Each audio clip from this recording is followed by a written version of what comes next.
Welcome to Indiana Sports Beat Radio, presented by Endeavor Hospitality Group and Andy Moore Honda of Bloomington. Looks over the middle, second guesses, fires, throws. Does he make the catch in the end zone? Yes! Touchdown! Oladipo to win it. Another one! He got Another it! one! Oladipo! Another one! Huge hole! He's at the 30! He's gonna go! 10, 5, touchdown! Jonathan Taylor! Galloway finds Rob Finnessy, who fires the three, and He hit it! Now, from the Golf Club at Eagle Point Studios, here's your host, Jim Coyle. Hello, everybody. Welcome aboard for another edition of Indiana Sports Beat Radio. Jim Coyle with you here as always, coming to you from high atop the 18th fairway at the Golf Club at Eagle Point Studios on this Tuesday, April 18th. That's right. Don't forget Indiana Sports Beat Radio, powered by Andy Moore Honda. Go to andymorehonda.com to get more to your door. And Endeavor Hospitality and the wealth of family of restaurants in and around the Bloomington area. Great places like BB's Market, where we'll be this Friday. Southern Stone Feast, all kinds of, and soon to be the Butcher's Cut there at BB's. Looking forward to that. Dustin Schutte, welcome aboard. Also, we'll be joined by Mike DeCourcy today, Chronic Hoosier as well. How's it going, Mr. Schutte? I'm doing good. People on the radio can't see this, but usually I would wear my yellow hat, or my yellow shirt, I should say. Now I got my Tour de France yellow Pacers hat on today. Why is that? Is for the heck of it? Why not? For the heck of it. All right. I don't do a lot of things. No, I don't have any rhyme or reason for pretty much anything I do. So it's just happenstance. Grabbed it off the hat rack, put it on. Felt like a good day to wear it. Nothing major happening in the sports world overnight. No major commitments. If that's what I know, that's what everyone's waiting for that shoe to drop. The ASUN and WAC Football Alliance rebrand has a new name. They are going to merge, and now you're going to know them as the United Athletic Conference. So there's that. They have partnered in football for the last 3 years due to low conference membership numbers, with the first place team earning an automatic spot in the FCS Series Championship. So that waiver from the NCAA expires soon, and the sides have asked the NCAA to recognize this as an NCAA football-only conference, which I think that they would kind of need to do that with. These are the exact teams that NIL is not exactly going to help. So you would think that they would do that. The backstory, the 9 teams in this league are Abilene Christian, Austin Peay, Central Arkansas, Eastern Kentucky, North Alabama, Southern Utah, Stephen F. Austin, Tarleton State, Utah Tech, Texas Rio Grande Valley. We'll also begin football in 2025. Man, some of those schools I'm not even familiar with. But there's that. So that's how slow it's going right now. That's what we have to talk about is some FCS programs and some conference realignment, baby. Well, we know what everybody wants to talk about. Now, Indiana basketball does offer 2024 wing VJ Edgecombe. He's a 43% 3-point shooter. He's a rival 24 kid. Let's see. He was very happy to get this offer. He's got offers from Miami, Villanova, Michigan, Ohio State, St. John's. Look at Rick Pitino getting in early and often. Georgia Tech, Mississippi State, Seton Hall, Tennessee, Wake Forest, among others. He made the 4th most threes on the season. His scoring ability led him to 3 of the top 11 scoring performances in the league last summer. That's the NIBC, which is part of the Geico Nationals, which IMG and Montverde are all a part of. the team he plays for is Long Island Lutheran, which is in New York. But a 6'6" wing. He is 6'6", right? I'll make sure I saw that right. But he is a wing. That's for certain. So Indiana going after the wings early and often, even if they're freshmen or not. You can see that's where their focus is, even for beyond. They've got to get that. They know that has to be a priority. And I think this kind of backs that up, that they know that the wings have to be a priority going forward. Those are the guys that are going to kind of lead this off, not lead the offense. Yeah, I mean, it's not going to lead the offense, but it's the pieces that you absolutely have to have. It could be the pieces that lead the offense. You can never have two. These are the guys. These are the kind of guys. Galbert Cheney was one. See, these are the kind of guys that you can never have too many of, in my opinion. In today's game, with positionless basketball and guys that can shoot and can drive to the hoop, yeah, you need as many of these guys as you can have. So I think as long as they continue to offer, I mean, you can load up on wings, man. Nobody's going to be mad about that. What's your favorite flavor wings? Little 500 this week. Don't forget about that. Just kidding. About the wings, not the little 5. Yeah, I was thinking that was last weekend because it's supposed to be the third weekend in April, and April 1st was on a Saturday, so naturally I counted that as a weekend. Oh yeah, okay. But everyone else did not. So there's that. Either way, I'm not going to be riding, so I don't care. Why not? Yeah, I'm retired. When was the last time you rode a bike? A bicycle, not a motorcycle. It's more recently that I rode a bicycle than a motorcycle. I can promise you that. I'm not a fan of motorcycles. No, I'm not either. No, none whatsoever. My bike riding days ended in Mexico when I about got hit by a car. So that was probably 15 years ago. Indiana baseball leading the Big Ten as well as softball. Indiana will host Louisville tonight. Now that's a series that is almost tied. Indiana leads that series. They played fifth. This will be the 55th time they've played. Indiana leads the series 28-26. They started playing this in 1932, people. Wow. Impressive. And then Indiana tomorrow will host they travel to Cincinnati tomorrow for a series that dates back to 1900. So that's pretty cool. They lead that series 22-12. They haven't played that much, but Indiana leading the Big Ten as well. So nice start to the year for both Shonda Stanton and Coach Mercer on the diamonds for those squads. So not a bad start for spring, baby. All good for spring. Right. And like I said, you got the little 500 this weekend. I will again have zero plans to be in or around the Bloomington downtown area. Smart. That will be a nut. It will be crazy. For those of you that are coming in, enjoy yourself. Be safe. Be safe is the key there, but definitely enjoy yourself. I don't think I've ever been to Bloomington for Little 5. Not that I'm way past the age where that would be appropriate anyway. I was getting ready to say it. Too late. You missed your shot. I have no interest. I don't think I did Little 5 or Grand Prix at Purdue. I don't think I did either one of those. That's the downside of going to a small school, man. Isaiah Wong from Miami. He is taking his skills to the league, I believe I saw, and going to the NBA. So that's going to leave a pretty big hole for the Hurricanes. I was thinking he might come back because he hadn't really announced anything yet. But that's a big – I mean, he's their best player. So Miami's going to have to go to work now on a scoring guard. Well, I mean, based on what we saw, what happened the last couple of years, I don't think that's going to be too difficult for them.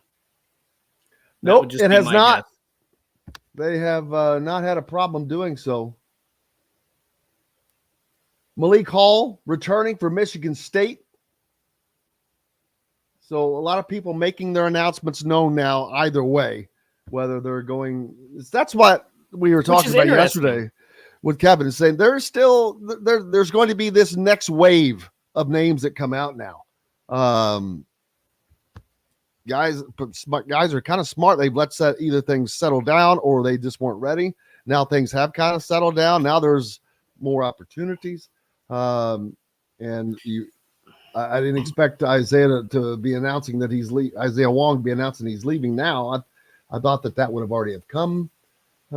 So you can't tell. You can't tell. But what's interesting to me about this is guys that declare, like, I don't know why. I mean, I guess I do know why, because some of these guys are lottery picks. They want to sign with an agent. They want to get the deals they can get. But with today's college basketball and the transfer portal, the NIL era, and your ability to enter the draft and wait basically until the last minute to make a decision, I don't know why some of these kids just don't wait until the last minute to make their final decision. Like, I understand making the announcement, say, hey, I'm going to enter the draft. I'm going to keep my college eligibility. But you don't know what kind of evaluation you're going to get. If it's a great evaluation, that's when you say, hey, you know what? See you later. I'm not coming back. If you get one that you don't care for and you think you can come back and improve your draft stock. But it's just interesting to me. It's an interesting dynamic. I wish they would do this same thing with football, and I don't know why it's different. I'm sure the timing has something to do with it. But on the football side, it's basically you declare and your college days are numbered unless there's some sort of extenuating circumstance. In basketball, it's not. You can go through the evaluation process. You can go through all that. I wish it was more universal, but I don't know. It's interesting when kids make that final decision so early.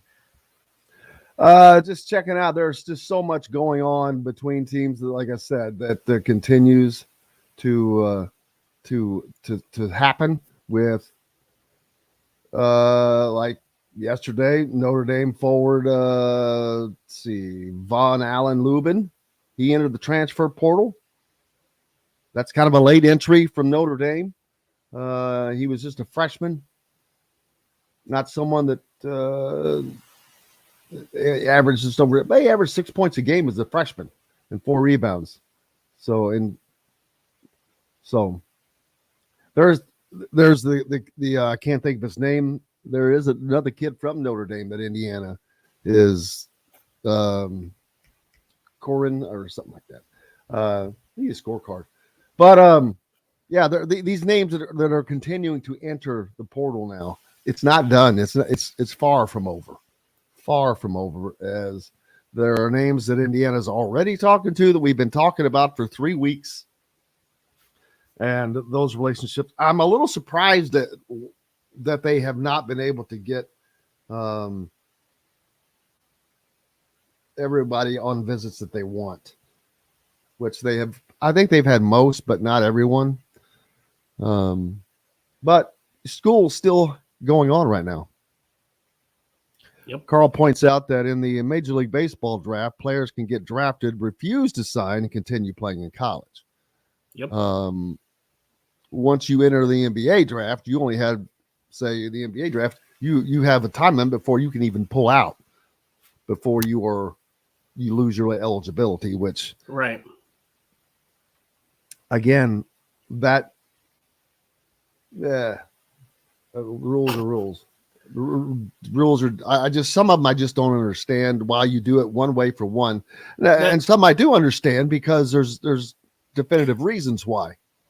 Well, a lot of times, I mean, the professional leagues sometimes determine this stuff, but like I said earlier, the basketball and football, that's the one I don't understand. Like when you in the NFL, if you declare for the NFL draft, if you're a college football player, I mean, again, you're basically done.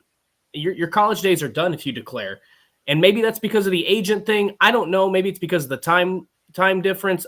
I really don't know. But then in college basketball, these guys get the evaluation and then make an educated decision. Like, I just don't understand why it doesn't apply to football. And I don't know. It doesn't make much sense to me, but that's the NCAA, right? In a nutshell. We got to take a break. When we come back, got more college basketball to talk about. How successful is Rick Pitino going to be at St. John? He's moved up. Iona is, I don't care how good you are, you can be successful, but you're not going to be top level successful probably. Although Dusty May was able to do that at FAU, but he's at a bigger school now. How wonder how successful he can be there on his way out. I mean, he's on the 17th hole of his career, you know. I mean, right. So that much more. Mike DeCourcy joins us today, Chronic Hoosier as well. Keep the comments coming. You're listening to Indiana Sports Beat Radio. Back with it more right after this. We'll be right back to the golf club at Eagle Point Studios for more Indiana Sports Beat Radio with Jim Coyle, presented by Endeavor Hospitality Group and Andy Moore Honda of Bloomington. If you're in the market.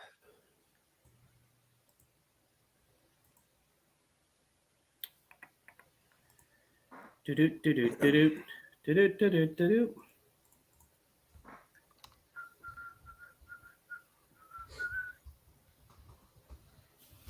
5 lefts, loved little 500 week. Never participated in the race. I would not have participated in the race either. That seems like way too much training. West Virginia is piling up.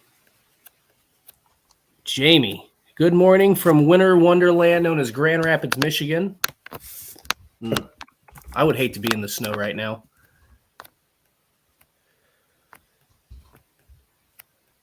I'll be cutting my grass for the 5th time this afternoon. Cutting the grass. That's right. It's what we say up here. I remember we had a debate: mow the lawn mow the lawn or cut the grass. Yep. And it's never you never like interchange it. Nobody says cut the lawn or mow the grass. I've heard mow the grass. I've never heard someone say cut the lawn.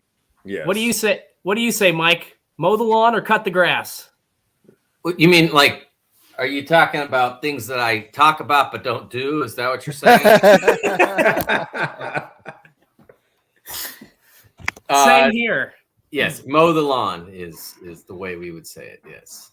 That's if I would have said it, that was already my thought right there. I got maybe it's more of a generational thing than a regional thing. I think I'd probably say both, to be honest with you. I probably do too, but I would say cut the grass or mow the lawn, but never. That's cut the lawn. Never. Yeah. Right. That's what I just told John too. I said you never hear mow the grass or cut the lawn. No. Actually, if I want to be honest, it was probably like, boy, mow the damn lawn. Honest to God, my dad and I, this is true. By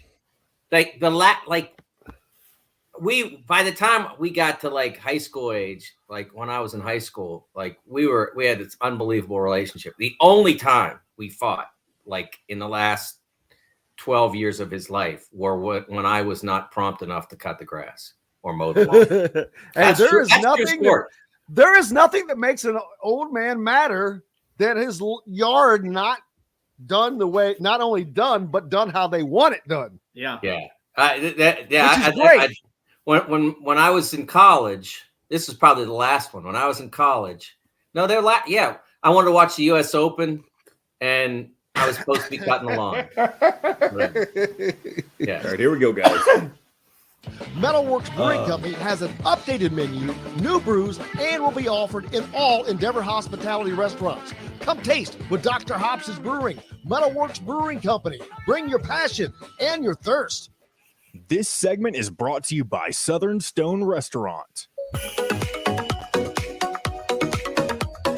Now back to the golf club at Eagle Point Studios for more Indiana Sports Beat Radio with Jim Coyle, presented by Endeavor Hospitality Group and Andy Moore Honda of Bloomington. Welcome back, Indiana Sports Beat Radio here on this Tuesday. It is April 18th, and it's the day of the tax man. Whoa, he's the tax man. Now, I'm not talking about Mike DeCourcy. I'm talking about it April 18th. But I'm sure Mike would take any envelopes you want to send his way. As Mike joins us from the Sporting News, of course, and Big Ten Network. He appears to be a frozen statue. Oh, no, there he is. That's all right. There we go. But yeah, he's not the tax man. He is just our favorite man. Hey, now here's something. Since you brought that song up, someone mentioned this to me. Like, this wasn't us, right? This wasn't us talking about George Harrison. Yes, we Was were, but it was was that a us? different Okay. song. All right. So we've been through this already. So we learned this last week. I do a few different shows. Was it that? Was it that song? Yeah. George Harrison wrote Taxman. And Okay, that was okay. I couldn't remember the okay. song that we were talking about. Yep, that that was ended it. up being So- because I thought it was one guy and someone thought it was Yep. Okay, so let's move the on. other. Yeah, I know that's the fun stuff. Well, hey, but before that, we were talking about mowing the grass or cutting the grass or mowing the lawn. But you know, when I was a kid, there were two ways that I made any money that I had: cutting grass or umpiring baseball games. Yeah. And the cutting the grass part was the easiest part of those two equations. Let me tell Really? you. Well, because even though I don't know how old was I when I was umpiring those games. Probably 13. No, I had to be older than that. 15, 14, well, maybe 14, 13 in that area. People still yell. They don't care. Yeah, absolutely. They don't care. Yeah, I got Oh. yelled. That was my when I grew up about a mile walk from a country club, and it was expected that I would go and caddy. And caddying was the worst job I have ever had in my entire life. It was, first of all, it was physically demanding in a way that I wasn't prepared to be physically demanded when I was 14 or 15. And How second was of July and all, August. yeah. And second of all, there was the dealing with the rich guy golfers, which was not pleasant for the most part. There were some really cool dudes. Dr. Buck, really cool dude. His daughter is a high school classmate of mine, and he was wonderful. But I caddied for the pro one time, and he lost a ball. He was the club pro, and he lost. He blocked his drive to the right, so he lost the ball. So we're looking for the ball, and I'm like, you get to the point where like you've looked and everywhere, so you stand up and you look around. Is there any hint of white anywhere? And he screamed at me because I took a pause and wasn't like actively down on my hands and knees. So worst job ever.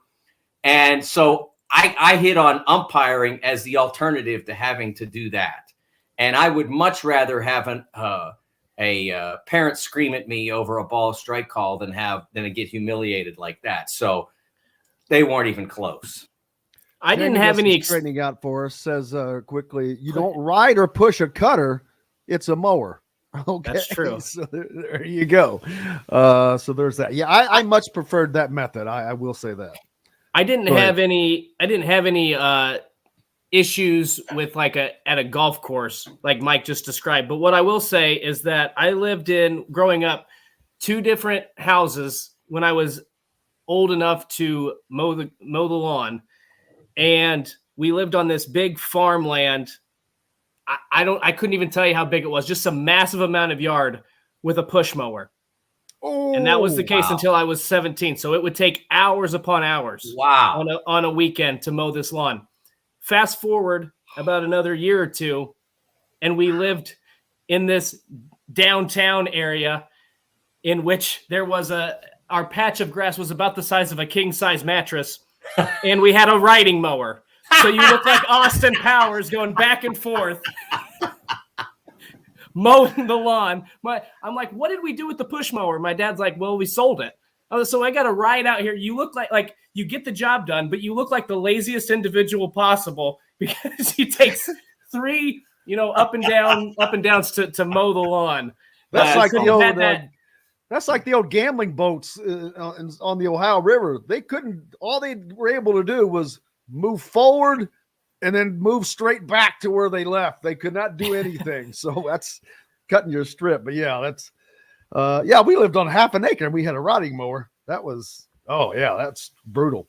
Before that, let's see. West Virginia piling up the players. I've said the massive amount of times I am out of the projecting business for teams and conferences. And I mean, all through next year, it's going to be amazing to see and sit back and watch who was able to do this, because I think each year now, this year is I don't know if it sets out a blueprint, Mike, but there are a lot of teams and a lot of coaches that are probably looking at San Diego State, looking at FAU going, hey, we can do this. Do they have that true belief? Is that a false belief, or am I just full of crap? Well, first of all, Florida Atlantic didn't have that many transfers. Right. I mean, they built theirs organically, getting good, solid recruits that were overlooked and coached them up, and then they dominated a mid-major league, and in a way and that maybe it's because we don't have those Kentucky Duke teams that were semi-pro teams of sorts almost as much, it seems. And even when they have been added these names, it hasn't worked as well. Well, I think that I don't know that I've talked about this with you guys before, but I think the part that everyone's missing when I did, like, you know, I do, especially during March. I mean, I'm doing maybe 15 interviews a week, and everybody's asking me transfer portal, name, image, and likeness. And I'm like, COVID year. Why is everybody missing that? We have 25-year-olds playing college basketball. It's different than 22-year-olds. When 25-year-olds play college basketball versus 18-year-olds, the disparity is 7 years, and a lot happens in those 7 years. I mean, I think about myself as a 25-year-old newspaper reporter versus the kid who was in high school. I knew a little bit more. So, you know, by the time I was 25, I'd interviewed Muhammad Ali and covered Joe Paterno for 2 years. And when I was 18, a freshman in high school, you know, a freshman in college, I barely knew how to turn on the typewriter. So, I mean, it's a big difference. And I think that's what's been missed too often in all this conversation is the transfer portal is not magic. And one of the things that I loved about San Diego State's use of transfers to get to where they were is they didn't just go out and grab guys. They were really judicious about who they got. Does this player fit our culture? Does this player understand? We're playing 8-9 guys, and it's not about you. If you are part of this, it's about you. You can be a part of this, but it's not going to be about you. Their highest score by the end of the NCAA tournament championship game averaged less than 13 points a game. And they still played, you know, they still were, you know, had a shot to win the national title with 5-6 minutes left in the game. That's, you know, I look at certain teams out there that are piling up signatures, and I don't know that it's always going to work. There's certain coaches that can make it work, maybe, but there are also questions about players that I think persist. I'm not calling out L. Ellis, for instance, at Louisville, but there was a big kerfuffle, you know, fuss when he signed yesterday. I mean, he averaged 17 points a game on a 4-win team. Is that a big deal? I don't know. I mean, maybe he'll go out into the SEC and be terrific. But just because you transfer doesn't automatically make you a great player.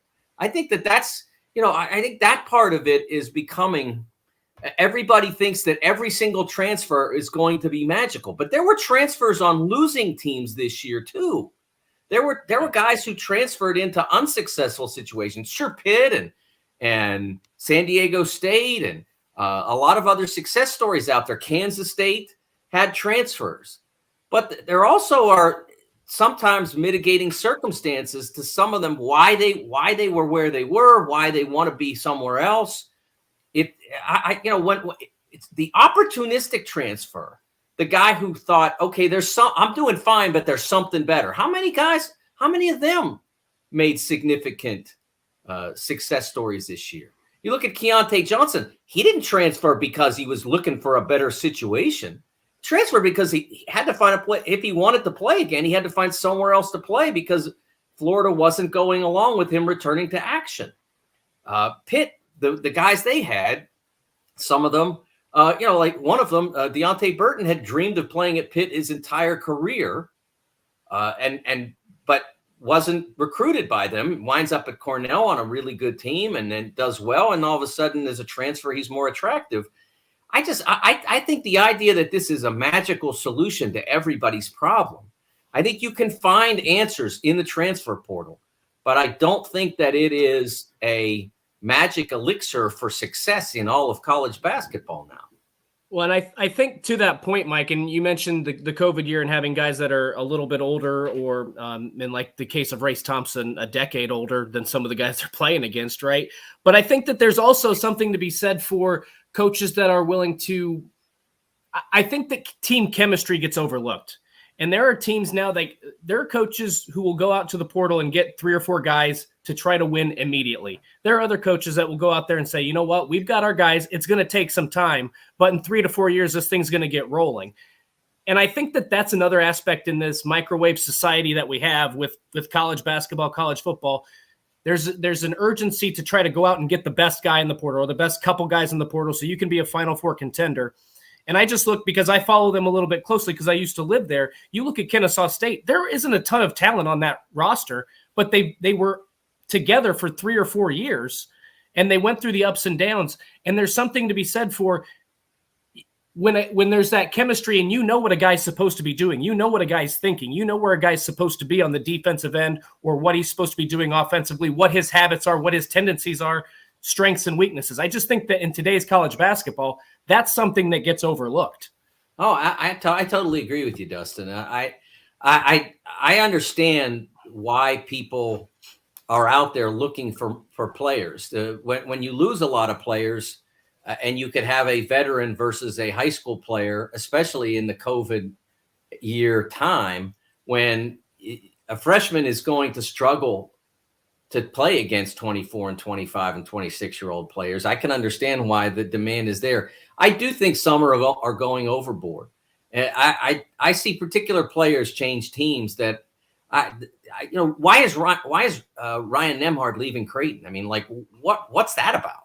Yeah, what he's Mike, and I'm right there. I had a list of ones I was going to add to that.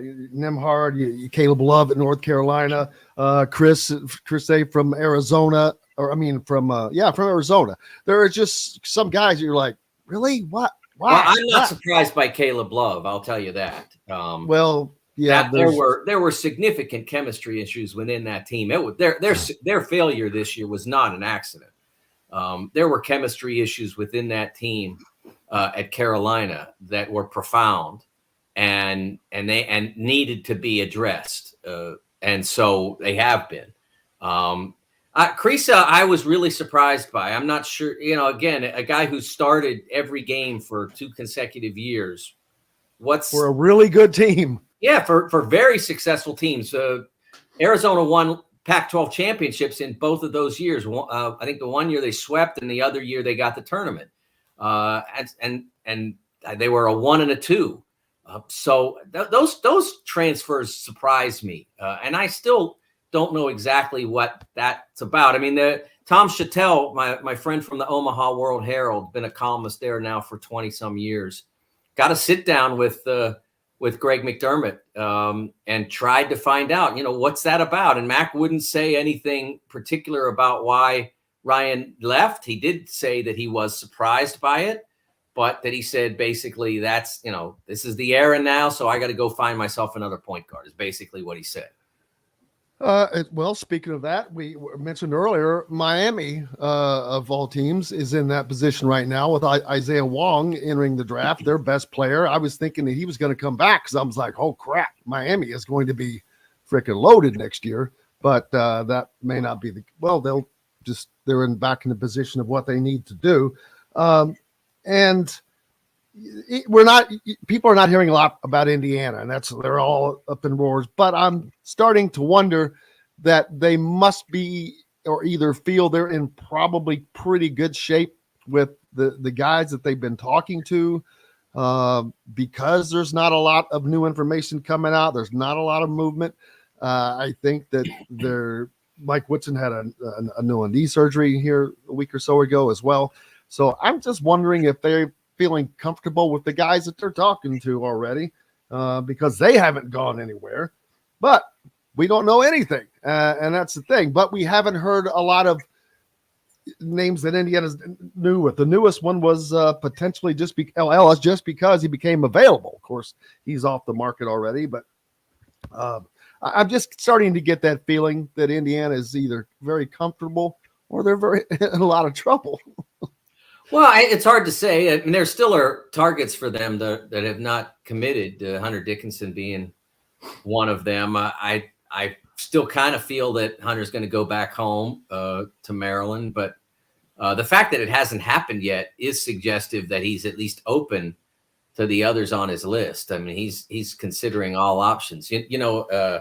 Maryland is not only close to home. I mean, literally right down the street from where he went to high school, but Maryland just recently hired the gentleman who was his high school coach at DeMatha. And so that it was immediately assumed during the Final Four by a lot of people that would happen. Not that Mike Jones was hired for that reason, but that it certainly was a fringe benefit, I guess you'd call it, of hiring him. Mike's got a tremendous track record, both at DeMatha and with USA Basketball. And so I think that was all part of why they hired him, but it didn't hurt that Hunter's out there and available, but it hasn't happened yet. So we're talking about, we're 2 weeks past going toward 2.5 weeks past that announcement. So, or that news being broken, whichever, and it hasn't happened. So it remains a possibility for the Hoosiers to get him.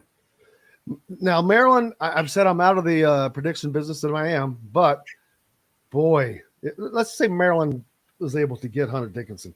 I know that the recruiting that Willard has been doing, he's got solid recruits already coming in. They've kind of hit the transfer portal already, and this would be kind of a crowning jewel. They were a good team last year, struggled on the road, but man, this would really catapult them, I think. Oh, I think so too.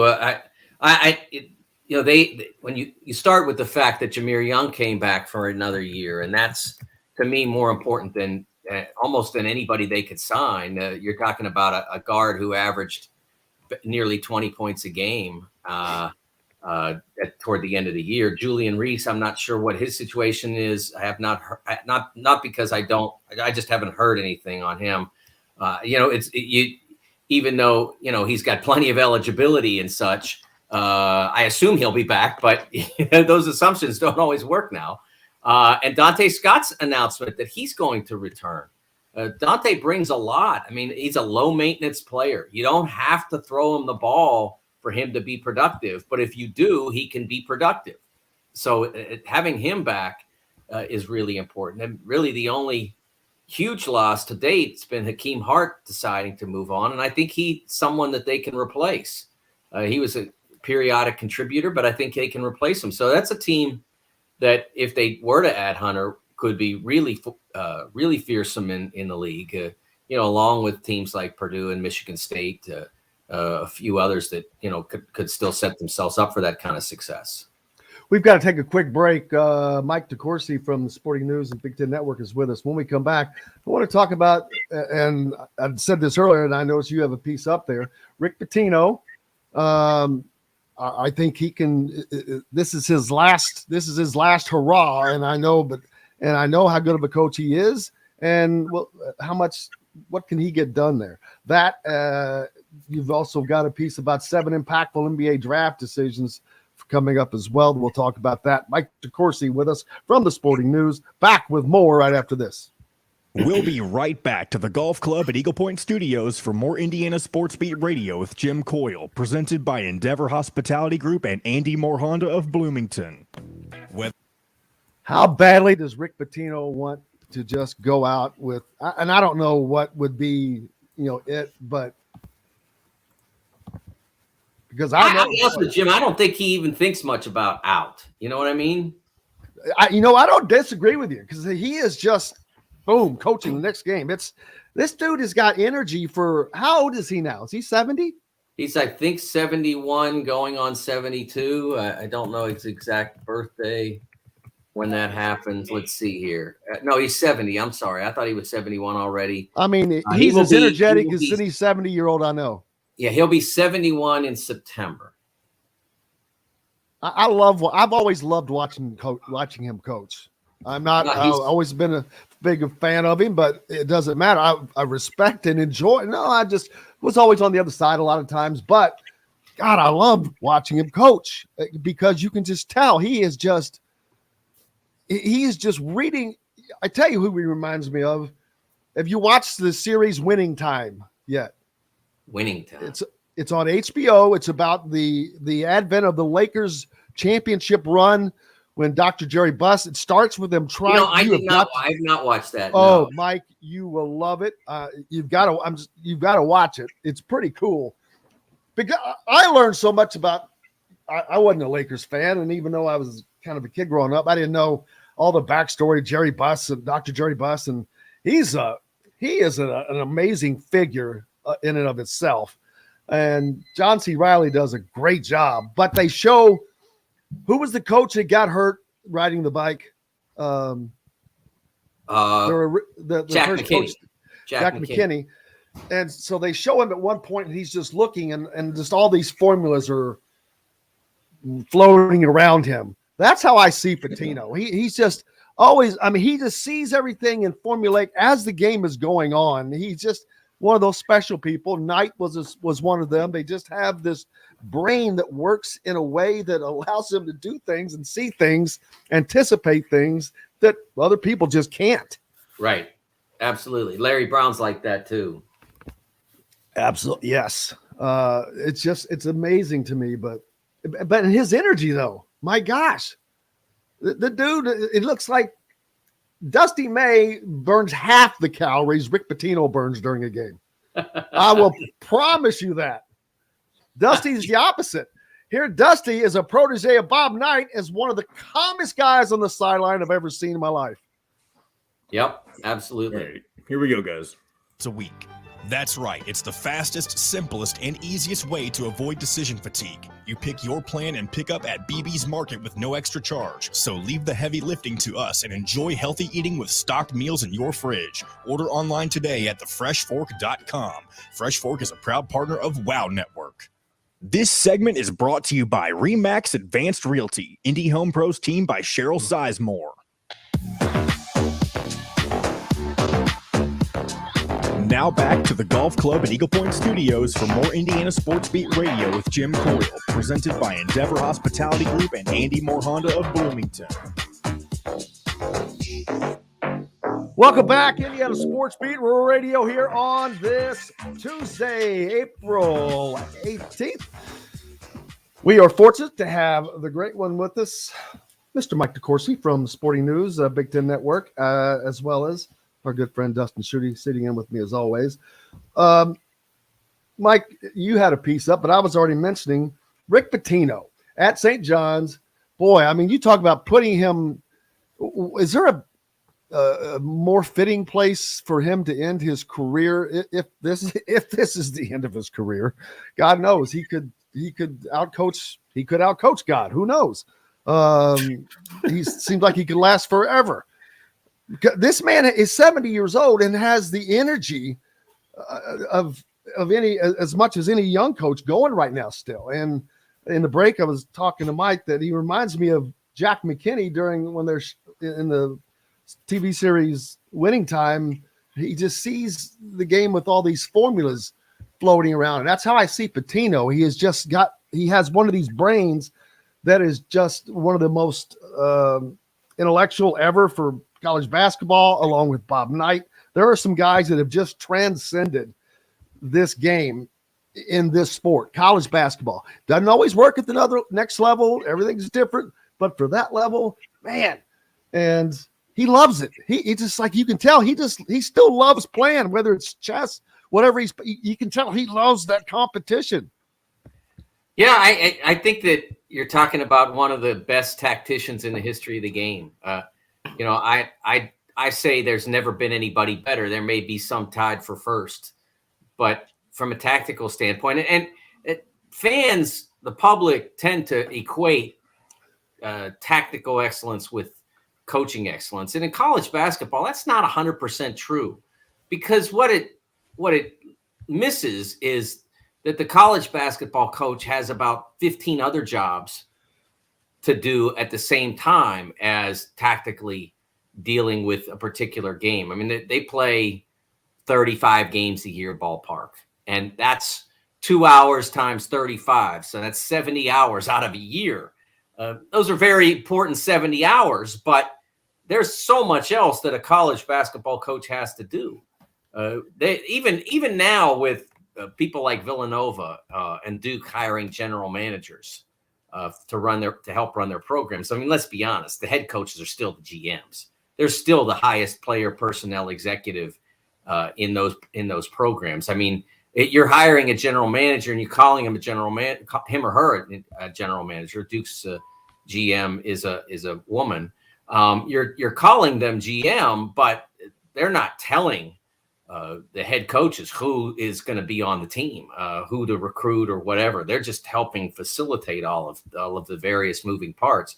So that there's that part of it, and that's probably the most important part of every college basketball coach's job, is that GM role, that running the player personnel. And then there's the I don't know what you'd call it, the babysitting part of it, or whatever you want to call it, where they have to make sure that their players are behaving properly and going to class, properly disciplined, both academically and personally.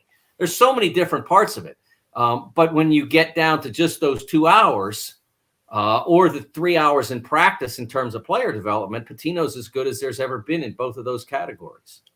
Well, and I think too, his ability to evolve with the game and have an open mind. I mean, I think of, and this is not to knock the guy because he was an excellent basketball coach, but I think of a guy like Al Skinner, who was a really good basketball coach at Boston College, but he was running the power flex in 2017. Like, that just doesn't work. And I think that sometimes coaches get so in their own way, maybe sometimes too stubborn to evolve with the game. Whereas with Rick Pitino and some of these other guys, that's what makes them great, because they are willing to adjust to be. And obviously it helps when you're able to recruit talent and get talented guys on your roster, but their ability to adapt with the game, I think, is what makes Pitino, why he's still coaching and getting into the NCAA tournament and having successful runs at this age.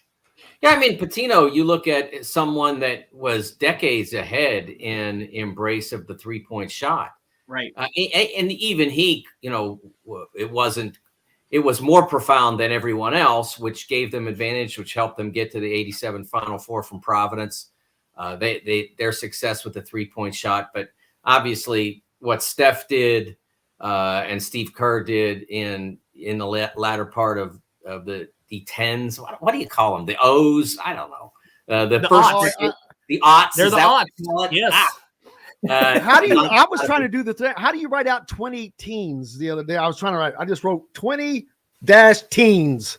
Yeah, it's brutal. But anyway, what Steph and those guys did changed the game. Even took it even further and advanced it even further in terms of the perimeter game, et cetera. But he was very early on in adopting that emphasis on the perimeter and has had great success with it. Yeah, Bob Knight was someone who was kind of the opposite, but quickly learned that was something that worked to his advantage. And you talk about Bob Knight. There's two guys that were very, very, very different in style, but both just as successful in different ways. And that's Bob Knight chased perfection, I guess, is the best way to say it. How he coached the team, he perfect and do it right or do it not. There is no such thing as perfection, but if you chase it, you get as close as you can. But I think that was a different style. How would you describe them? Stylish difference as far as how they attacked the game of college basketball. Obviously, defense was Knight's calling card, but his offense was not exactly bad. Yeah, I think that, one of the things that I've talked about in the past is how when I was younger and you'd watch a game from Assembly Hall. Do you remember? This is probably too old time for you, Dustin. But back then, when I in my 20s, or the camera angle at Assembly Hall was so bad. Like, you were looking at it like there was almost no lift. You were looking at it so like all you saw was a bunch of legs and it's all mixed together, and you couldn't tell what was going on until the ball went to the basket. It was terrible. And then eventually they redid it so that you got up a little bit and now you can see an actual basketball game. But because of that, I had no understanding of Knight's of how it worked, of how their offense worked. And then in 87, the year they won the championship at the Superdome, my buddy got 4 tickets in the lottery, and we were like 20 rows from the top of the Superdome. And this is before you had the big boards and all that. They had a board. It was useless. You might as well have been watching on an iPhone that was all the way across the other stadium. So you had to watch the game had to watch the court, and you eventually trained your eye to know when the ball went in or whatever. But I learned so much about how their offense worked. And what I found was that they chased the perfect shot. That was the main thing. Usually that perfect shot was launched by the greatest shooter in college basketball history, Steve Alford. But they worked really hard to get that shot. And that's what I found is that it was all about making sure that whatever shot was taken was the best possible shot. Of course, back then, I think they still had 45 seconds. I think they had a clock then. I know they had 3 by then. The clock came. Yeah, so they had 45 seconds. So they had a lot of time to break down your defense.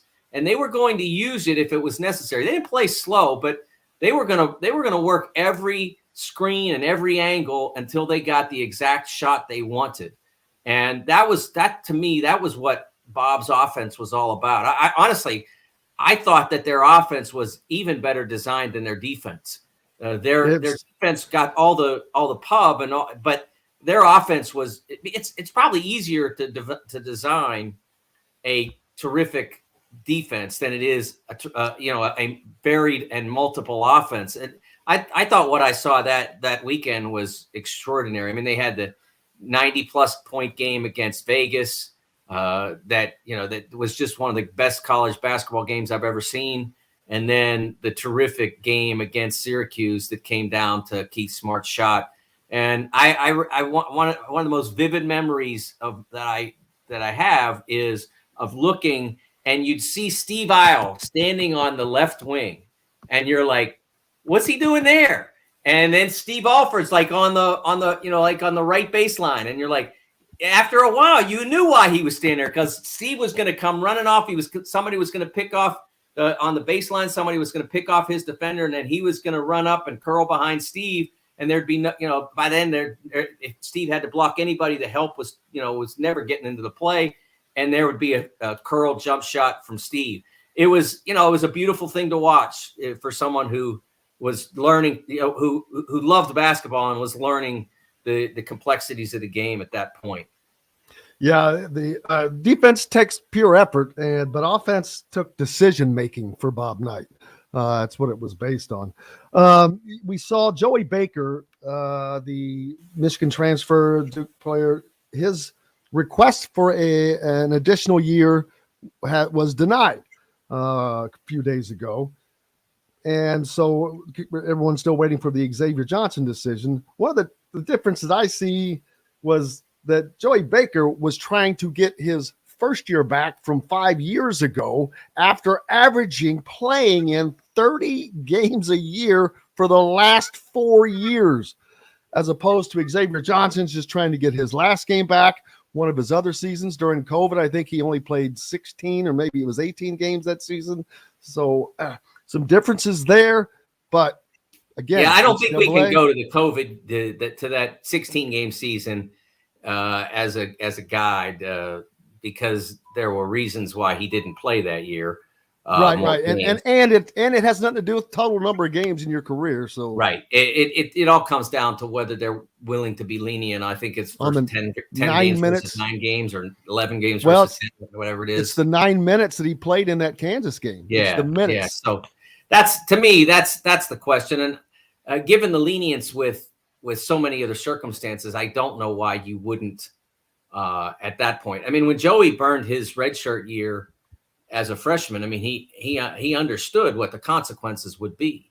That there wouldn't be this next year, because he played after Zion Williamson got hurt, and he played with the idea that it would help to continue to pursue a national championship. That was the idea when he burned his redshirt year.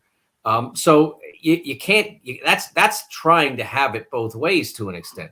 There was no mystery about that. Burning that redshirt year was a decision by Joey and by the Duke program, and that's so the consequences are these. But in the case of Xavier, you're really splitting that hair really thinly if you say, okay, if you'd gotten hurt in the last minute of the 10th game, you'd get the year, but the 9th minute of the 11th game, you don't. That would be unjust. I would be very disappointed if that were the case. Well, would you be surprised, Mike? 10 years ago, no. And 20 years ago, I can't even remember the player's name. There was a player at Illinois State who got really hosed on one of these deals. And that was when Jim Molinari was coaching at Illinois State, I think. And I wrote about, I think it was Illinois State, one of the MVC schools, who got really jobbed on one of these deals. And so then it was kind of outrageous, but not surprising. But with as lenient as they've been in certain circumstances, I would hope that again, if he played into the 12th game, I don't think you could expect anything. If he'd been hurt in the last minute of this game, I think it's 10 versus 11 or 9 versus 10. I can't remember the number. But if he played into the deep part of that game, but I mean, he barely walked on the court, got hurt, and was done for the year. I would hope that they would be lenient, and I would be as disappointed as I was 20 years ago with the player from Illinois State. I'm now going to have to look up so I can be prepared to write a column if they don't give Xavier another year to go. One other thing now, something we're seeing new, Mike, GMs for college basketball programs, which not a bad idea, not surprising, but it's also so far, I think where I've seen it are with programs that don't have football. Of course, Duke has football. Mean everybody.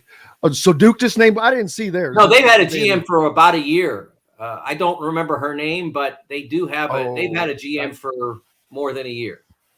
I forgot about that, and I forgot about counting Duke's football program. No, I'm kidding. It was a total joke. Total joke. I remember. So, I cover Indiana. Duke had a good football season, so that they could probably take the joke now. Yeah, I cover Indiana. Trust me, I'm joking. But the GM, that is something that is just going to become more and more prevalent because this is becoming more and more of a business side, and more so than for basketball, because there's such a quick turnaround, I think, than football. But this is something I think we're going to see more and more of. And was it Villanova who signed Dunleavy? Yeah, Baker Dunleavy. And man, oh man, does he look like his dad. Good Lord. I saw the picture of my going, wow, he doesn't look like his dad at all, does he? Yeah, I think the idea, as I said before, it's a different, it's a much different job than it is in the NBA, wherein almost every circumstance, the GM is telling the coach who the players are going to be, or at the very least, they're working together, but the GM has the louder voice. In almost every circumstance, there may be some because of built-in success, like Popovich, perhaps. I think they work very much in a partnership, because the GM does all the scouting, that person still has the louder voice in player procurement, I guess is the best word you use. The coach is still in charge for the most part of picking and choosing the players. But as we saw in Dallas this past season, even that can be up for grabs, because the coach was told which players, according to the NBA, the coach was told which players not to use in that late season game that led to the fine against the Mavericks. They basically withheld particular players, even though they were healthy, according to the NBA. So for the most part, though, it's in the college level, it's going to be an administrative job that involves making sure you have an understanding of your current roster. I think that's undervalued. You have to have a handle on what those who are in your program want, need to be happy, need to grow. whether they can grow. Are they good enough to be to help Duke or Villanova? Are they good enough? Can they get good enough? How patient will they be? All those are factors. And then there's the aspect of knowing, okay, when the transfer portal hits, when this year it became open, the door opened the day after the conference tournaments ended, the major conference tournaments end. So after the Big Ten tournament is over, the portal opens. And so if you're in the tournament like Duke was this year, it's not easy to prepare for a tournament and say, okay, wait a second, what point guard? Ryan didn't become available, but what point guard's available off a good team that I might want? So that's where having an executive, a general manager, if you want to call him that, available to keep track of that and to make contact or establish, a relationship, establish interest or whatever you want to call it. So all those are factors in this now. You have to be constantly on top of that, as well as, again, on top of the high schools and junior colleges, the players you might want to recruit. There's so many more moving parts than there were 3 years ago. And so I totally understand why Villanova is doing this, why Duke has done it. I think it's a really smart move. I think you'll see more programs do that. They may or may not call it GM. They may not like the sound of that. We've had programs that have had directors of player personnel for a while, but I don't think that for the most part, that was the idea, but they could easily be, that could easily be added to their job descriptions for those that have had that person. Mike, what's up next for you, my friend? Tomorrow night, the U.S. Men's national team will play a game against Mexico, 10 o'clock. I can't remember who's televising, but it's not exactly the A-team showdown for either side. There are 9 World Cup members from each team, although they weren't very many of the starters. But it's another chance to see the evolution of the U.S. national team. Brandon Vasquez of FC Cincinnati, continuing to try to establish himself as a significant option at a position striker that has been problematic for the U.S. pretty much for the last 35 years. So that's one reason to watch. I have an article coming out tomorrow morning about 5 players who can use this game to better their situations as the U.S. Men move toward a summer that's going to be pretty busy, but they still don't have a head coach. They have an interim head coach, Anthony Hudson, and they're still waiting, but they have a Gold Cup tournament this summer. They have Nations League semifinals and hopefully final. What do you need a head coach for with all those tournament games? Exactly. Make sure you give him a follow. If you're not, you must be living under a rock. Mike DeCourcy, thank you so much, sir. Appreciate you, brother. Thanks, guys. You bet. We'll look forward to joining Mike having him join us again next week. Next, Chronic Hoosier. We're back with more Indiana Sports Beat Radio right after this. We'll be right back to the Golf Club at Eagle Point Studios for more Indiana Sports Beat Radio with Jim Coyle, presented by Endeavor Hospitality Group and Andy Moore Honda of Bloomington. If you're in the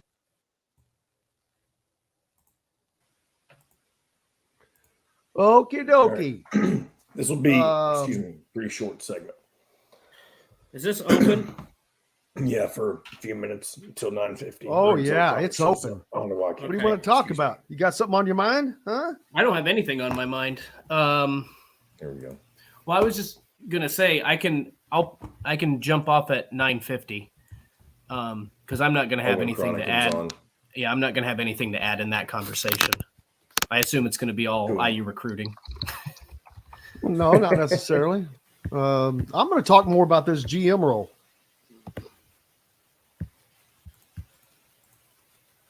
Because a lot of people either don't know about it, understand it, et cetera, et cetera.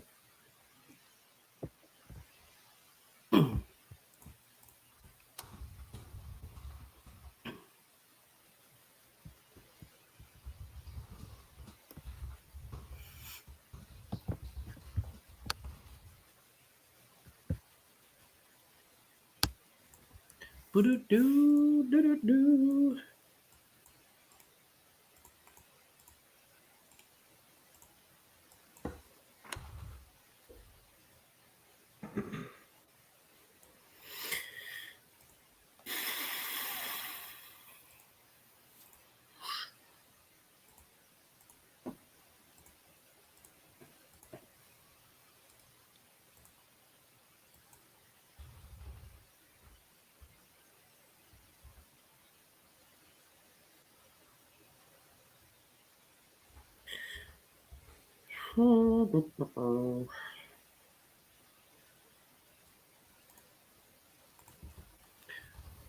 Man, I'm gonna be sick today. How come? It's the low today was 45 and the high is 85. Oh, quit whining. It's 80s here, and then it was 40 something. That's going to get back up to the 80s. It's going to back down to the.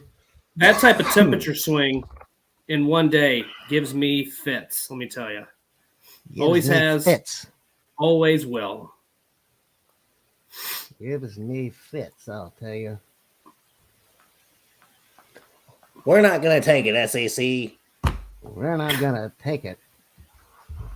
We're not going to take it anymore. We're not going to take it. One of the most popular gathering spots in Bloomington. Whether you're out on a date with your spouse, friends, or coworkers, Feast Market and Cellar offers an extensive wine selection with a sommelier on staff to help you with your selections. Feast also provides a wide variety of cheeses, gourmet sandwiches, entrees, a coffee bar, bread, pastries, all made fresh and mouthwatering. Stop by Feast Market and Cellar today. This segment is brought to you by Feast Market and Cellar.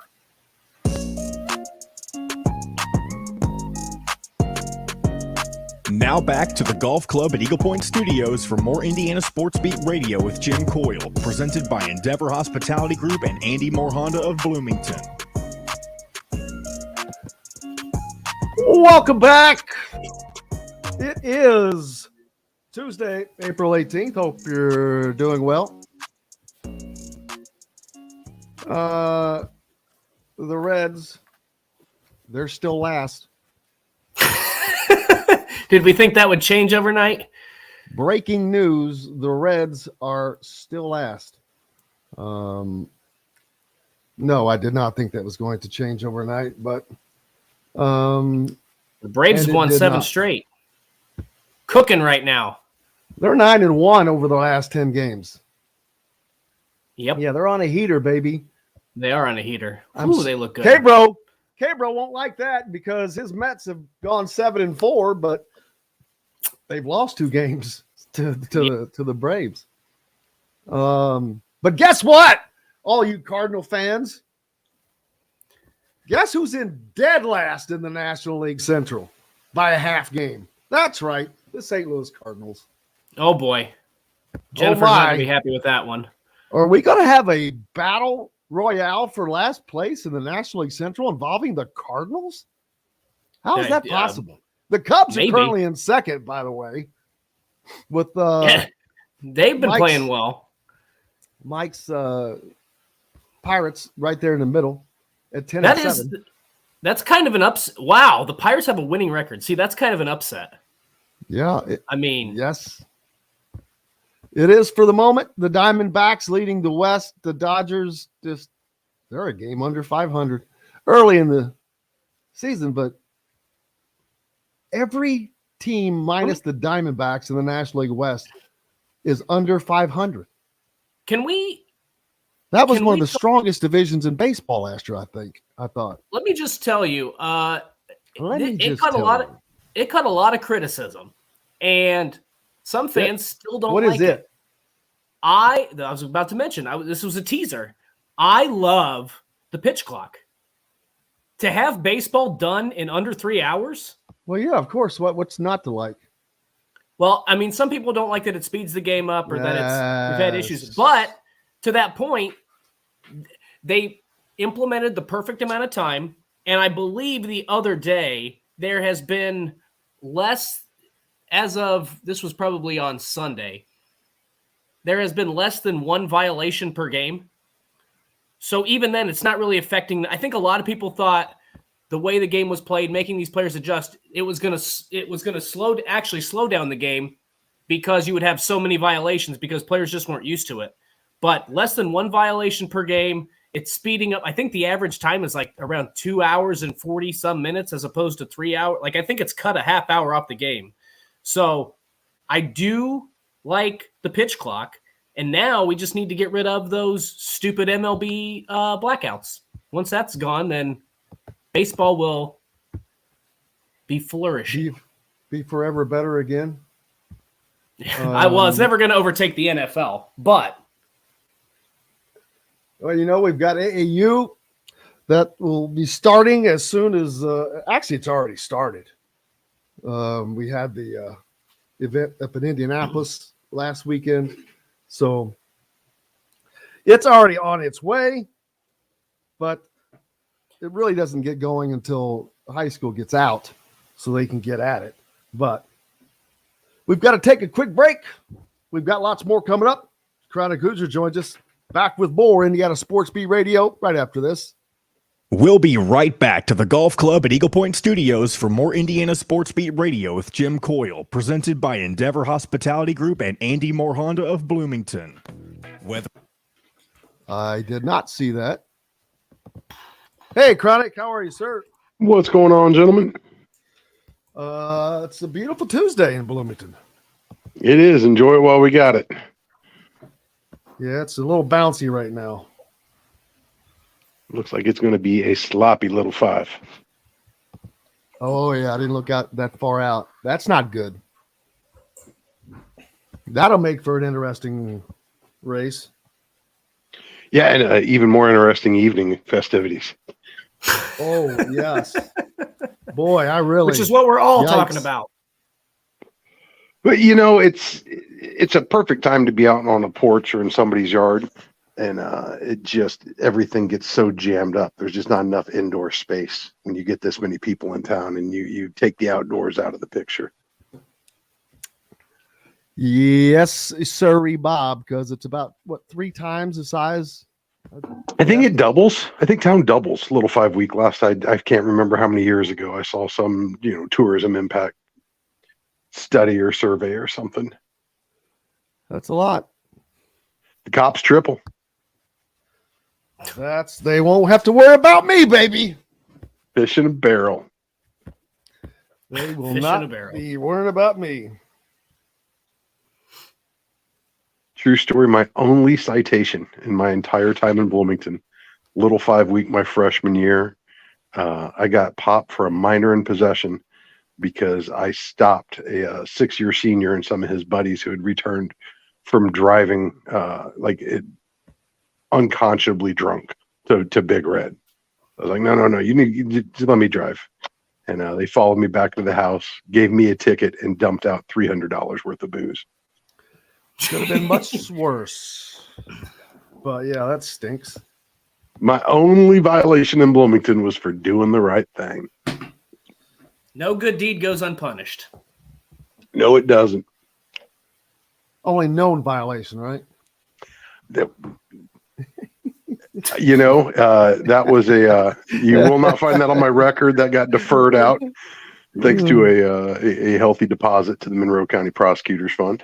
Absolutely.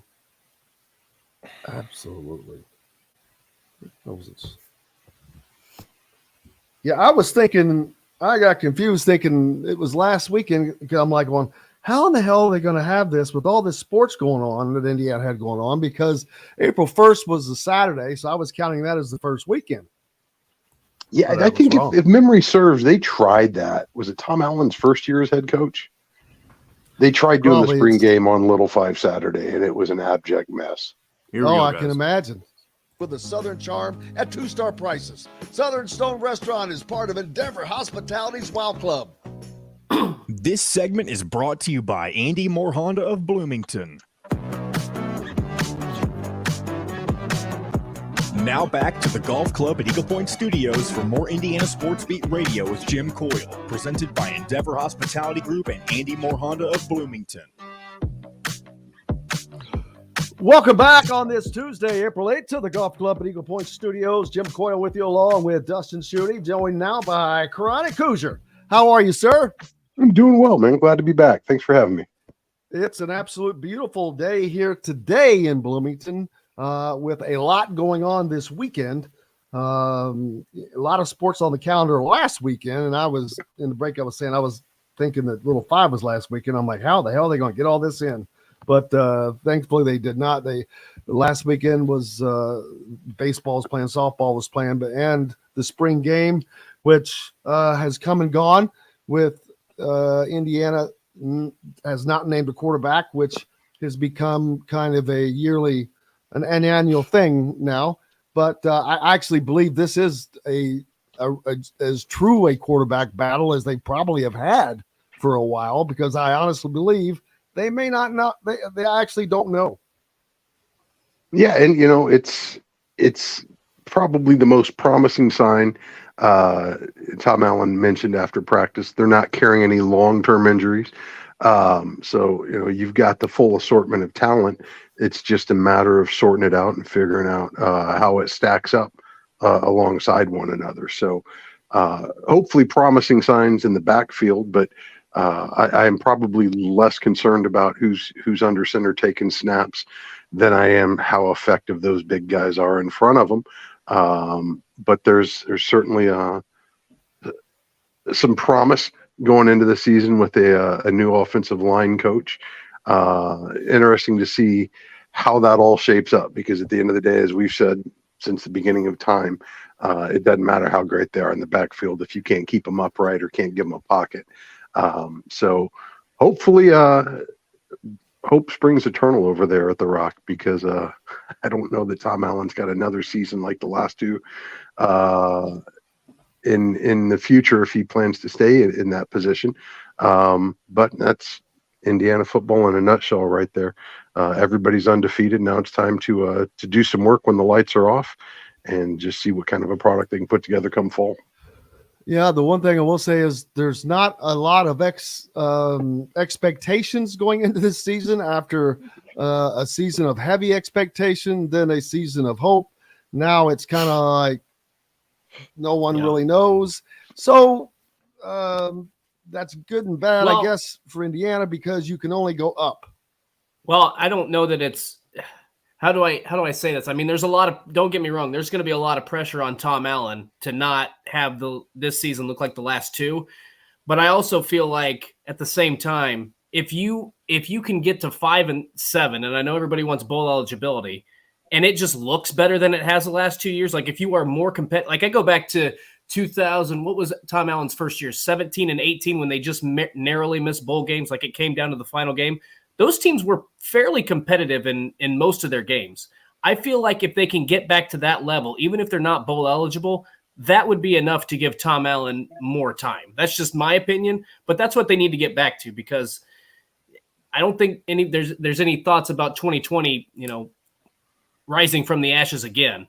You just got to get back to where it's a competitive football program, enjoyable for the fans to watch, and give the fans a reason to get out to the stadium, because the last 2 years, not been a lot of reason to go out to a Memorial Stadium. No, and I think you're spot on. You've got to field the team that passes the eye test, and they have not done that here the last couple of years. They've just not been competitive or close enough to being competitive in enough games to inspire a lot of confidence. And obviously, injuries played a huge part in that, among a litany of other issues. But at this point, for all the promise of the early Tom Allen era, in the last 2 years, the slate's effectively clean. There's certainly no more false hopes. I don't think you got a lot of guys walking around with their head in their clouds about what this team's prospects are going into next season. All that being said, though, I think they're probably going to be able to play with the most freedom that they've had so far as external pressures. That's not in the least bit to undercut the enormous pressure that I imagine the head coach is going to be under, not to repeat the outcomes of the last 2 years here, and at least to show some progress. How much is going to be enough? I don't know. It's going to be a really interesting question to see answered depending on how it shapes up. But I would imagine there's not a whole lot of goodwill left with the upper administration and the staff right now. And that's not based on any information other than no fans have really enjoyed it. And I know that that's echoed probably loudest in the north end zone, but it also echoes pretty far down into Bryan Hall. So we'll see what they can do with it. But at the end of the day, it's spring, and with a new staff in place and some of the position coaching, there is hope anew, as often is the case here this time of year. Now it's just time for them to make the most of it. As a lot of folks have mentioned, recruiting is one thing, developing is a whole nother beast. And Indiana's always going to have some issues considering the neighborhood it has to recruit in. But all that said, this is the time where the team gets forged right now in the off season, and getting them to gel as units, getting them to gel with the playbook and the schemes the coaching staff wants to implement. That's going to be absolutely everything. And this is when it happens. Obviously with Little Five coming up and then finals shortly thereafter, not a whole lot necessarily in April and early May, but as soon as the semester closes, it's going to be time for these guys to get to work and earn those checks. Now, and let's talk about basketball as they are looking to fill the remaining 3 spots on that and talk about getting to work together.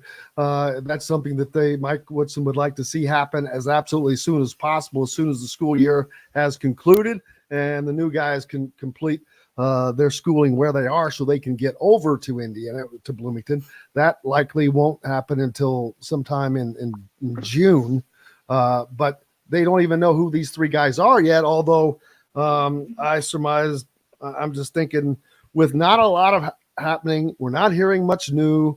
I'm wondering that is Indiana pretty comfortable with the people they're talking to, because there's just not a lot of information coming out that's changing that. Yeah, we talked about this last week, and I think one of the unique attributes of the portal is you're dealing with guys going through recruitment for a second time. But having had that experience of the initial process, having had that experience of, arriving on campus and going through the acclimation period, getting onboarded with their new teams, I would imagine going around it the second time around that block, they probably have a lot more insights than they did when they were in high school. Options popping up continuously by the day, both departures as well as commitments. So the board is constantly shuffling, and there's just a lot of moving pieces. We're up into the thousands now. So it's not surprising to me that maybe this is a little more deliberate than others. I think there was certainly a lot of hope not that long ago that it would be a string of commitments after the Ware announcement. But I think, it could be as simple as just some scheduling issues with Mike Woodson having his knee surgery, kind of took him off the availability list for a few days while he was recovering. And I don't think that that's necessarily stopping the efforts on those fronts. It's probably just delayed it a little bit because these guys want to get a chance to come on campus. They want to meet the coach. They want to meet their teammates and, see all there is to be seen. But make no mistake, the head coach is a huge part of that conversation. So his availability probably has a lot more to do with that than other sinister forces, perhaps. I would agree with that because that's certainly the same timeline where things slowed down. There was one visit that was scheduled and then had to be postponed with Deloche, but he is a big that I'm not saying that Indiana's not interested in, but that's not their biggest concern right now. Getting a wing, getting shooters, getting scorers to fill probably, at least 2 to 3 of those spots is. And any names that we have heard that have been new besides the ones Indiana had already been talked to, like I said, Chris Liedlam and those type of names. Ellis, he's gone already. So the fact that they're still out there, it should give Indiana fans a I don't know. I don't want to give them the wrong impression, but it should give them the warm and fuzzies, I think. I think the important thing to remember is a lot of the guys that they seem to key in on are still on the board at this point. But at the same time, this whole process reminds me of my childhood. Where you get the Sears catalog, and by the end of the second night, after staring at it, you've dog-eared like half the pages of things that items that you wanted, things on your wish list. And there's certainly a plethora of options right now, and a lot of different guys that fill a lot of different needs for Indiana. But no different than Indiana's looking for the right fit. Those kids are too, and they are still completing school at the moment right now. Spring break season just behind us. Some schools just wrapping that up. So part of it I think is just logistics. Part of it I think is with so many options that are constantly popping up, it's real easy to get distracted just by the sheer volume of openings. But my guess is this staff is pretty deliberate in their search, and I have a feeling they know exactly who they want. And my guess is they have a pretty good inclination as far as who's going to pop and who's going to be in what order effectively here, because at the end of the day, that's part of the grand plan. And these kids are talking to one another while they're in the portal at the same time. There's a lot of recruiting going on that's not coming from the coaching staff. And at the end of the day too, this is, for a lot of kids, this has become a business decision. And part of that is, if you've done any business, you got to see the numbers. You got to sit down and look at them with your advisors, and you got to figure out what makes, the most sense. So I suspect a lot of that is going on in earnest while there's not a lot of news leaking, kind of like during the coaching search. Sometimes that's the best, the best outcome you could hope for is something that's airtight, that's deliberate and proceeding according to plan. Yeah, which rarely happens in this day and age. Which I'm all fine with. I've said numerous times, even though that I'm in this business and in the business of providing information, I'm fine. I would be fine if we all found out at the same time. It's lunacy because it doesn't make a difference if you know now or if you find out in 5 minutes from now. That's not going to change anything. And it would be nice if they could do their business without that, but that's not the case because people want to know, therefore that puts everybody else in way. It's a chain reaction, which is just funny. The people that complain about it are the people that want the information. And realistically, from a practical standpoint, there's a lot of runway before it really matters, with the exception of just general player availability and the targets you're looking at.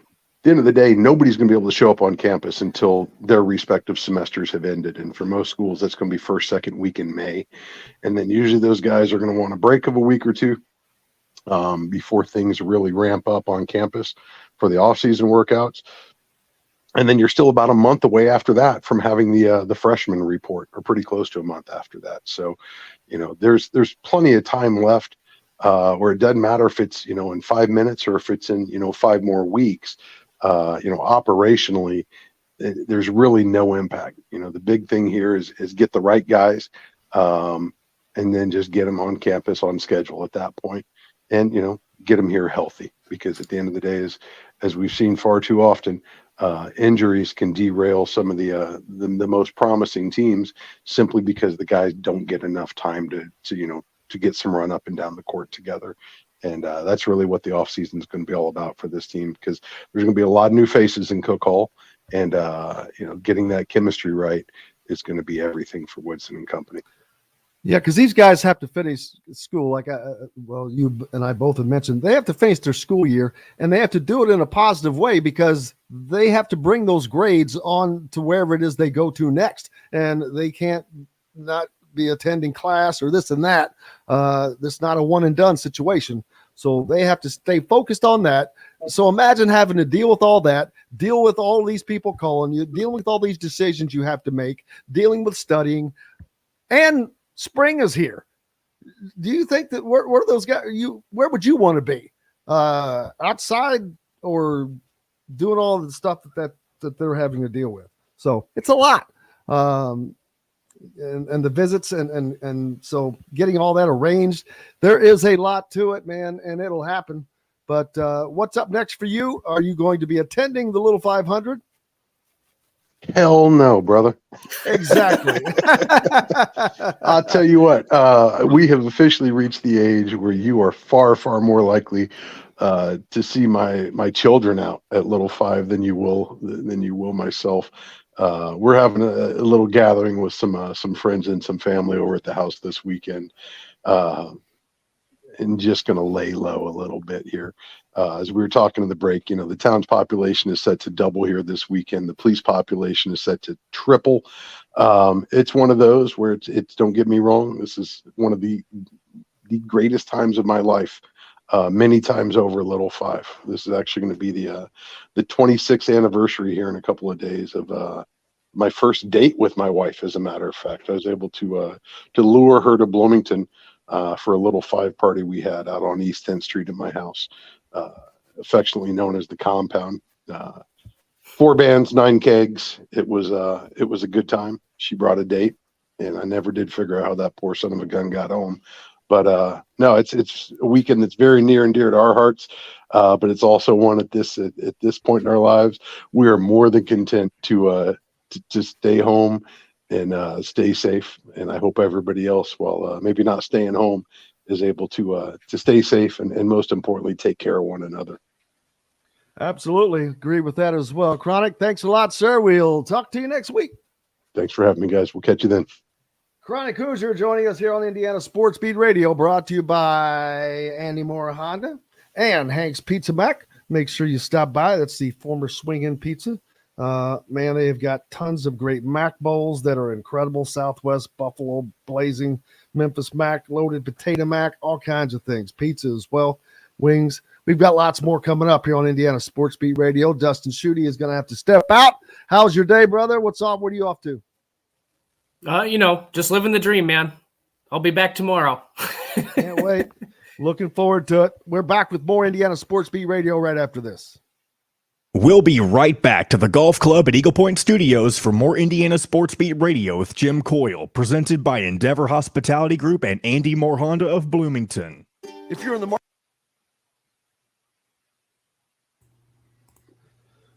Saturday night and I ain't got nobody.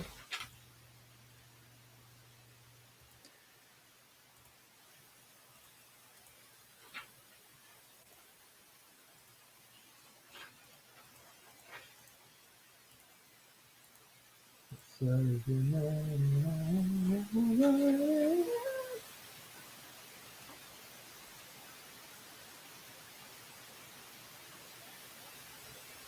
Sounds like rain. Here? Oh, maybe just the way you're leaning over the microphone right now. Oh.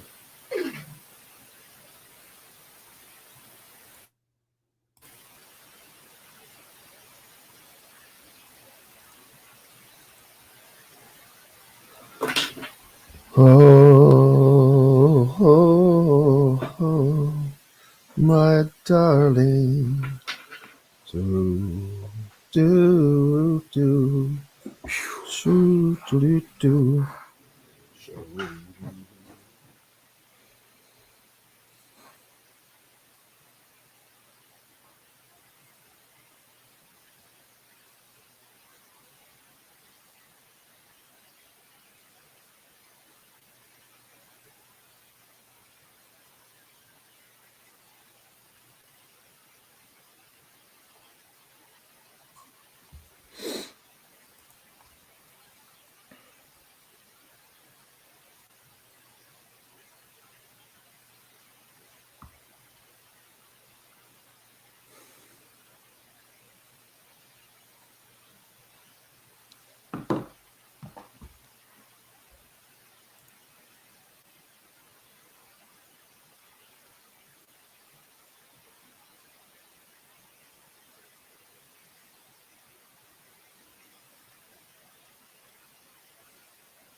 All right, here we go.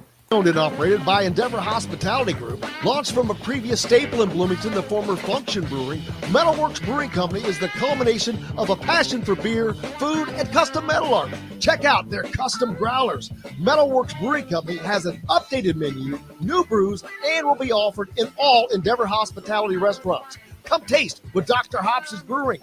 Metalworks Brewing Company. Bring your passion and your thirst. This segment is brought to you by Courtroom Sports Grill in Bedford. Now back to the Golf Club at Eagle Point Studios for more Indiana Sports Beat Radio with Jim Coyle, presented by Endeavor Hospitality Group and Andy Moore Honda of Bloomington. Welcome back, Indiana Sports Beat Radio here on this Tuesday, April 18th. It's a sunny day here in central Indiana. Doesn't mean it's perfect. Been a little chilly. Temperatures dropped down, but they should be rising back up. I think it's going to get up to a whopping 66 today, 81 tomorrow, 82 on Thursday. Then, boom, the bottom drops out on Friday. 85% chance of rain for the women's little five. And man, oh man, the men's race is going to take a hit. High of 50 degrees, rain. Wow. You want to talk about struggling through an event? That one's going to be something, as I doubt that they'll cancel it. They'll have to perform in the elements, baby. Man, that does not sound fun. And no, I will not be there either. So wish them the best. Hate for events like that to happen, but I'm sure the police are not disappointed with that forecast. That will go a long way in helping them do their job at curtailing the extracurricular activities that may go on.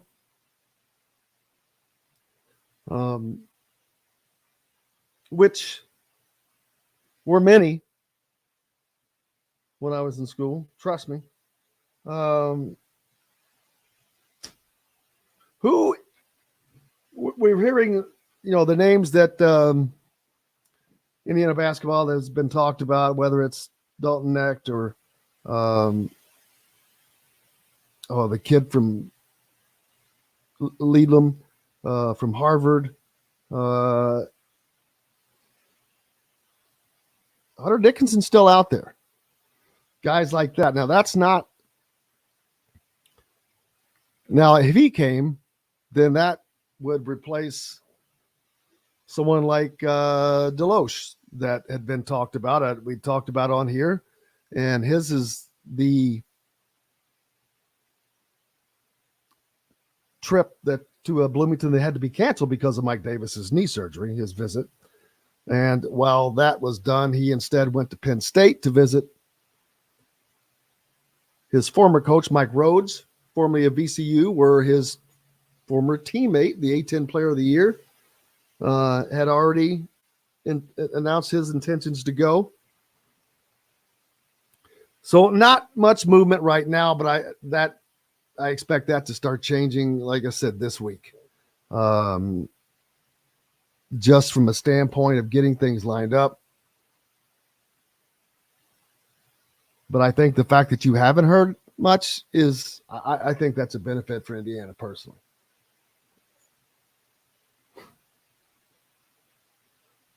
The fathers are getting much more involved now because there's so much more to do for these, especially these guys that are freshmen. Man, they just went through this whole process of being recruited probably for 2 years more if they were successful players. And now they're doing it again. But this time for most of them, it's to a better place, bigger place. And there are a lot more things to deal with, like NIL, that probably wasn't there for them the first time around. Let's see. Hunter Dickinson to Maryland. Man, that would make Maryland probably. Yeah, they would instantly become one of my top 4 favorites for next year in the Big Ten, if they're not already creeping up to that as it is. Michigan State, and this is not about predictions. Like I said, I'm out of that game, but Michigan State appeared to have done an excellent job reloading. They've got great players coming in. You've got Xavier Booker coming in from Cathedral in Indianapolis. Tom Izzo has navigated every aspect of college basketball. Now they've thrown the portal on him. They've thrown NIL on him, and he's still doing it. So, no, I do not expect Michigan State to slow down. I don't expect them to not be formidable next season. Purdue should automatically be formidable. And if Indiana is not, there's going to be wailing and gnashing of teeth. So there's 4 teams, even though I'm not in the prediction business, there's 4 teams that just automatically on paper should be pretty tough next year. Purdue, Indiana, Maryland, and Michigan State. And that's without knowing anything about anybody else. That's only because of these teams are probably 3 of those have the least movement. Purdue, not much movement at all. We already know what they have, what they've got coming back for the most part. Maryland, we know what they have, what they've added, and now what they could potentially add. Michigan State as well, same thing. Indiana is an outlier there. Still have new faces to add. I'm just assuming that they are going to add the pieces that they need to be in a group like this. And who else can jump up? Next year may be more. Next year could be these way too early top 25s are just laughable. Unless you know a team like Purdue, or you know what they have, what they're going to be like. Michigan State, you're probably getting a pretty good indication already of what they're going to be like. That's why I can include them. Indiana, I'm just doing that based on. That's not a given. That's in a parentheses. Maryland, still in parentheses. Maryland is. I'm going to leave Maryland on that line. And we'll see how that changes as the summer goes, as the spring goes, rather, as more announcements are made. We're up until the deadline to announce for the NBA draft comes. More changes can come and go. So all kinds of things can happen, will happen, are going to happen as we continue. John Boy. What you got for me? I just saw that you're still with me, and I just wanted to make sure you were there. You're good. But yeah, we played our sound yesterday, correct? Yes, sir. Just wanted to make sure. Those of you listening, who have you seen that's a player that you're curious why Indiana is not going after? Is that guy out there? What has surprised you? What are your questions about where Indiana's right now, with the exception of the obvious, and that being who's going to fill these spots, or the guys that they're talking to going to fill those spots? Obviously, those are questions, but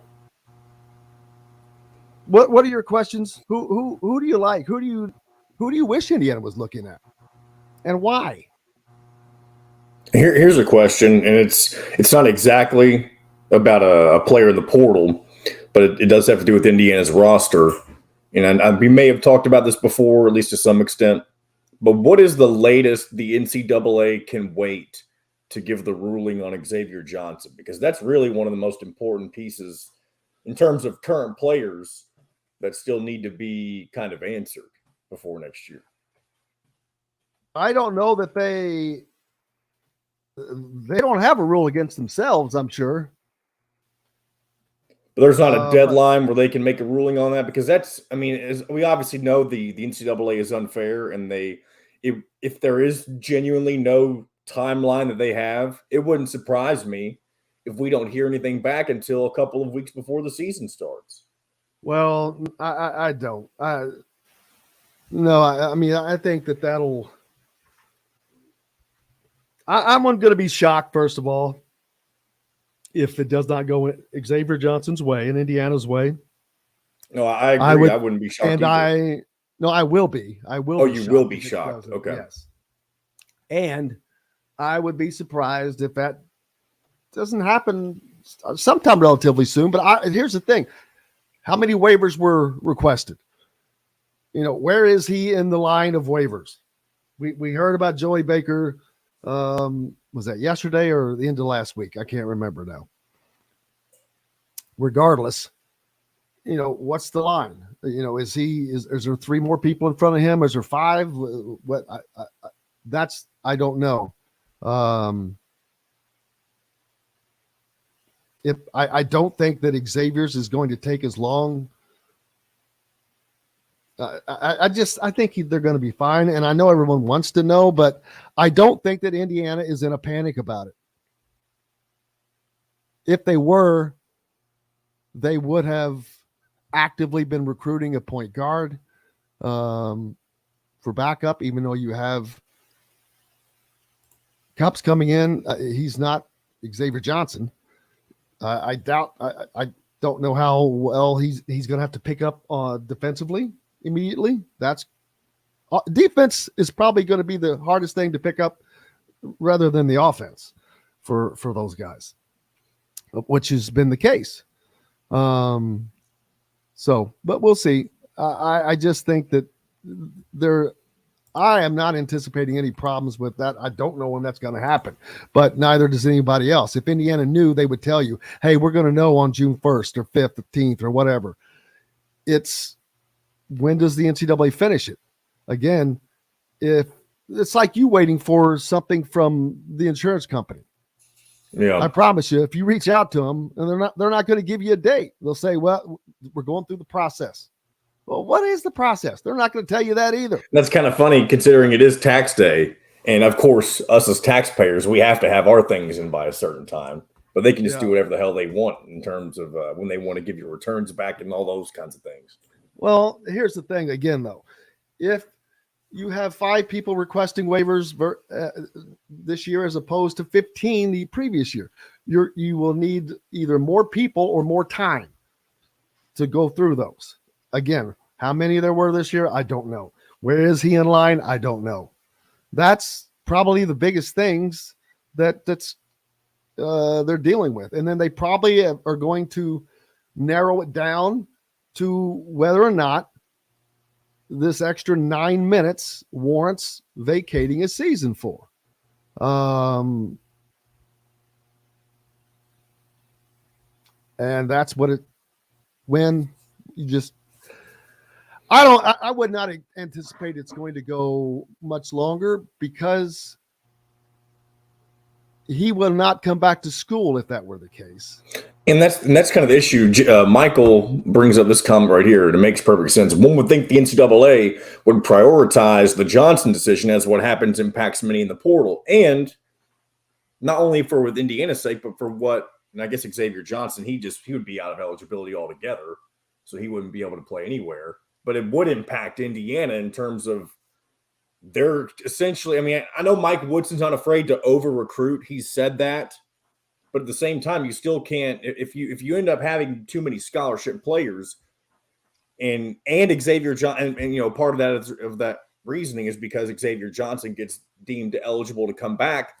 That's where the issue lies, and why the NCAA, and not just with Xavier Johnson, should try to get all of these done as quickly as they should. But obviously, we know how the NCAA is, and they don't make the best decisions. 9 times out of 10. So it's just, I see why people are frustrated. I'm sure not just fans, but everybody involved on the recruiting side of things from the inside is frustrated. Well, I'm just curious, why would anyone think the NCAA is going to prioritize anything for anyone? That's not going to happen. They're going to do what they're going to do, when they're going to do it, how they're going to do it, period. But like I said, at the same time, I don't want to slap them on the hands, because how many are there? How many do they have to go through? How many people do they have that deals with this particular issue? If there are more waivers now, and there probably are more waivers, now you're going to have more people, or it's going to be a longer process, or both. Ike is upset that Quincy Olivares selected Xavier, says Indiana could have really used that shooting and overall scoring. Sean Miller has them reloading.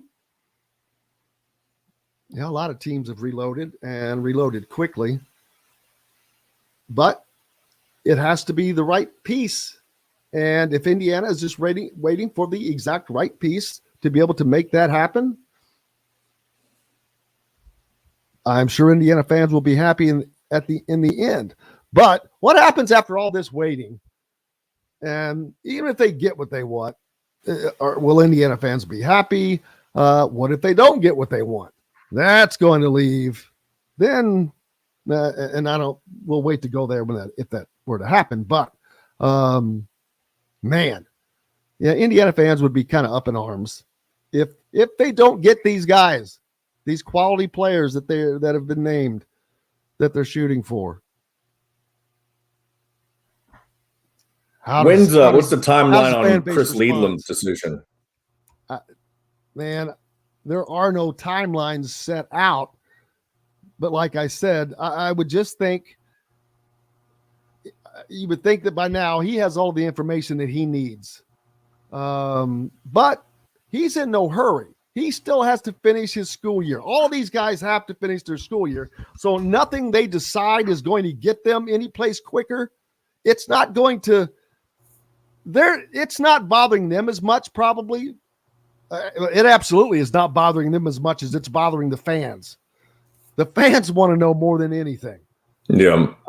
So he's chill, because A, he knows he has someplace to go. B, he knows he has someplace good to go.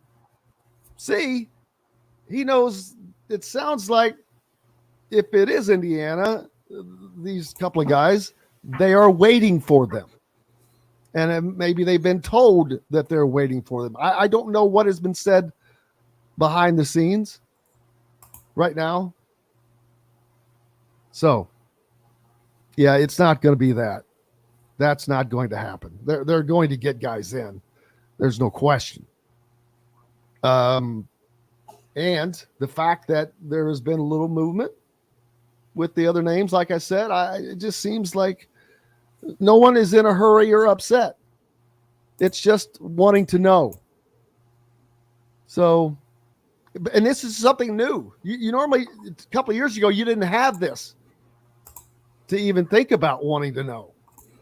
You just had to wait for the next recruiting class, unless there happened to be a transfer, which was not that frequent. Michael says Indiana fans need the roster set to have something more to complain about. Well, you ain't lying, but everybody's like that. It's not Indiana fans. It's most anybody, any high-level program that is not wanting to win, but is expected to win, that you're going to have that. And that's okay, because without high expectations, without high goals, you don't reach them. If you set the bar low, baby, you're going to reach that bar, and it's going to be a low reach. The higher you set it, the higher you go. But tomorrow on the program, I am looking forward to talking to our old friend Bob Kravitz. Catching up with him. Is Kyle Dead Ripback? Yes.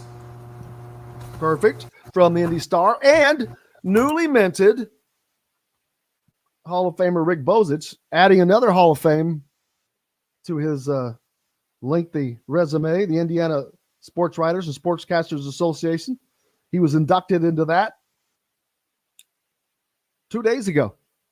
We'll look forward to talking to him about that and what's going on with everybody else in college basketball. He is on top of it. We'll talk to him about this lull and how the fans are just frothing. Once the roster gets set, then what? 30 seconds.